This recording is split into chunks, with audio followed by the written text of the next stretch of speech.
Assalamualaikum warahmatullahi wabarakatuh. Perkenalkan, nama saya Raja Farlia Safat, SSTP. Saat ini saya diamanahkan mengemban tugas sebagai Kepala UPTD Pengelolaan Dana Bergulir pada Badan Keuangan dan Aset Daerah Provinsi Kepulauan Riau. Pada kesempatan yang baik ini, saya turut serta sebagai peserta Diklat Pelatihan Kepemimpinan Pengawasan Angkatan 13 tahun 2026 sebagai bagian dari upaya strategis kita dalam merancang dan mengelola perubahan organisasi secara terpadu, terutama dalam mengoptimalkan tata kelola pelayanan publik di instansi kami. Saya menggunakan pendekatan Levitt Model atau yang sering dikenal dengan Levitt Diamond.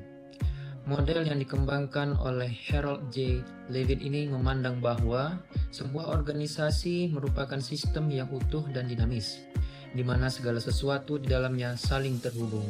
Pada kesempatan kali ini, saya akan menjelaskan terkait strategi optimalisasi tata kelola dana bergulir melalui diagnosa organisasi pada UPTD Pengelolaan Dana Bergulir BKAD Provinsi Kepulauan Riau dengan menggunakan pendekatan diagnosa organisasi Levitt Model, inovasi kreatif dan pembentukan tim efektif. Gambaran umum Levitt Diamond Model terdiri dari dua, yaitu pendekatan sistemik organisasi dan efek domino perubahan atau ripple effect.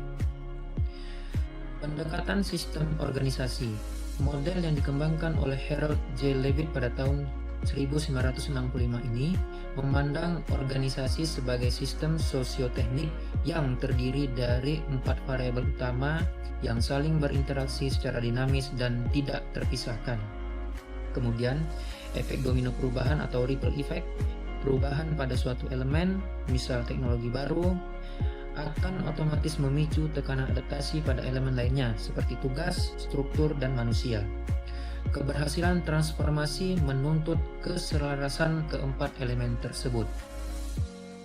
Pada diagnosa Levitt Model ini terdiri dari komponen, kondisi saat ini, dan kebutuhan perubahan, yang mana komponen terdiri dari task, structure, people, dan teknologi. Pada diagnosa ini dikaitkan dengan dinamika yang terjadi pada UPTD Pengelolaan Dana Bergulir pada Badan Keuangan Aset Daerah Provinsi Kepulauan Riau, yaitu task. Dalam kondisi saat ini, proses verifikasi dan penagihan lambat, beban kerja terhambat jarak, resiko piutang macet tinggi. Kemudian kebutuhan perubahan, penyederhanaan alur layanan administrasi, dan optimalisasi penagihan preventif. Kemudian structure. Pada kondisi saat ini, pola koordinasi hierarkis jangkauan ke pulau tidak sebanding dengan ketersediaan unit. Kemudian kebutuhan perubahannya, tim kerja lintas fungsi atau cross-functional yang lincah dan berpusat kolaborasi. Kemudian komponen people, literasi kondisi saat ini yaitu literasi digital sebagian staf terbatas, tingginya kelelahan operasional atau fatigue pemantauan. Kemudian kebutuhan perubahan, peningkatan kompetensi digital ASN, penguatan integritas, dan penerapan KPI. Kemudian teknologi, kondisi saat ini rekapitulasi manual, tidak ada early warning system, komunikasi debitur sporadis. Kebutuhan perubahan, digitalisasi penuh atau pendaftaran daring, database terpusat, dan notifikasi otomatis. Berikut cara penggunaan analisis Levitt Model, terdiri dari 4 langkah, yaitu langkah 1 dan 2, identifikasi dan mapping, yang mana identifikasi pemicu, tentukan variabel utama pendorong perubahan, misalnya adopsi sistem digital penagihan.